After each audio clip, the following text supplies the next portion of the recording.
palabra debe salir del corazón, no de los distintos agregados psíquicos que llevamos dentro. Con profundo dolor me doy cuenta que cuando alguien habla, la palabra sale desgraciadamente, no de las profundidades del ser, sino de entre el fondo de cualquier agregado psíquico inhumano.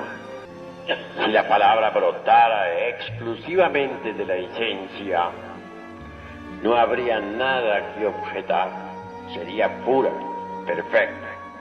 Pero las gentes tienen los agregados psíquicos muy desarrollados.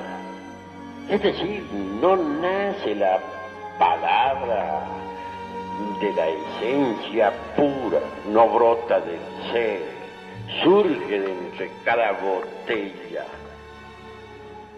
deviene de entre el fondo de algún yo, y por ello no es espontánea, no es pura, no produce un efecto creador. Por lo común la palabra entre las entrañas de tal o cual agregado psíquico, ya sea este de envidia, ya sea de ira, ya sea de amor propio, ya sea de orgullo, de egoísmo, de autosuficiencia, de autoimportancia, de engreimiento, de ambición, etcétera. Pues nunca con dolor veo que surja la palabra espontánea, brotada de las entrañas del ser, y esto es lamentable. Cuando la palabra surge entre las profundidades del ser, está llena de plenitud y de belleza interior.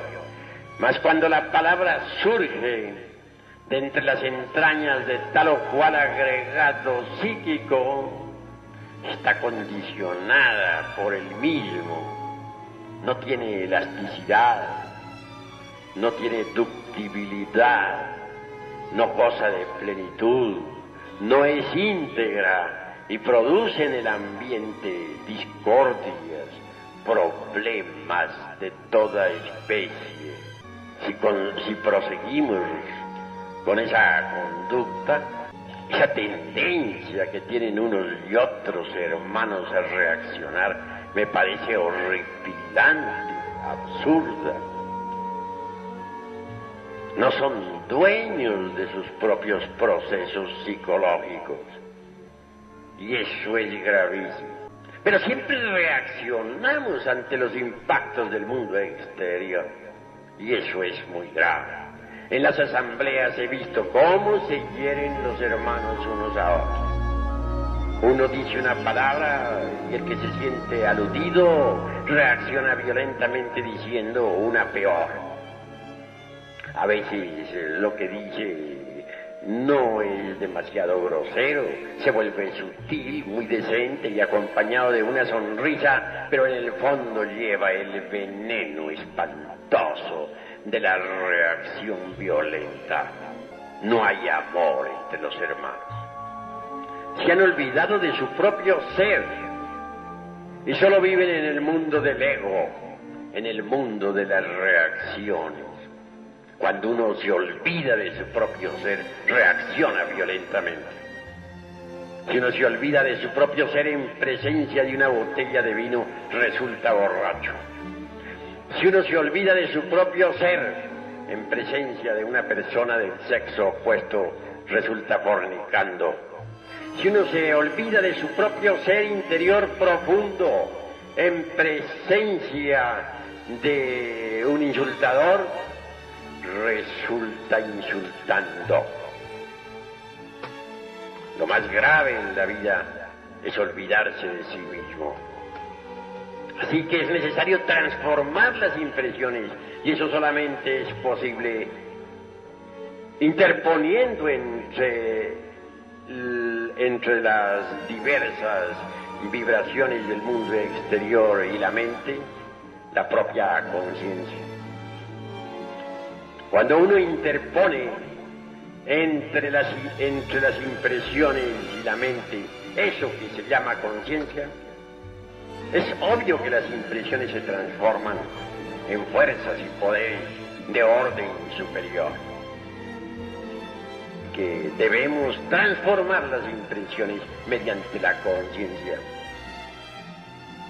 Es muy fácil interponer la conciencia entre la mente y las impresiones, entre las impresiones y la mente. Para recibir las impresiones con la conciencia y no con la mente, solo se necesita no olvidarnos de sí mismos en un instante dado. Si alguien en cualquier momento nos está hiriendo con la palabra, no debemos olvidarnos de nuestro propio ser. No debemos permitir que la mente reaccione. No debemos permitir que intervenga en mí mismo el amor propio, el orgullo, el engreimiento, etc. En esos instantes solo el ser debe estar en nosotros.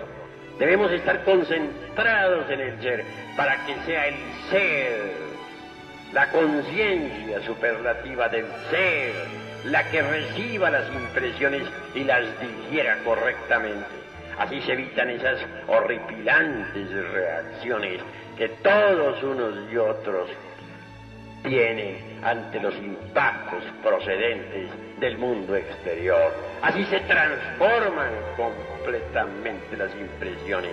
Transformadas esas impresiones en fuerzas superiores, nos desarrollan maravillosamente. Amigos, repito, cancelen de una vez esa horripilante tendencia que tienen a reaccionar. Si alguien dice algo, que lo diga, pero ¿por qué tiene que reaccionar su vecino? Cada cual es libre de decir lo que quiera. En cuanto a mí atañe, afirmo lo que tengo que afirmar. Y si alguien me refuta, si dice lo contrario en una plática dada sobre algún problema que tenemos, me limito a guardar silencio. Ya dije y eso es todo. ¿Por qué he de querer en cuestiones privadas imponer mi concepto a la fuerza? Eso es absurdo. Eso de querer nuestra opinión o imponer nuestra opinión a la brava no es sino el resultado de las reacciones. Es la reacción misma del ego, de la mente. Y resulta abominable ese proceder. Hasta aquí mis palabras.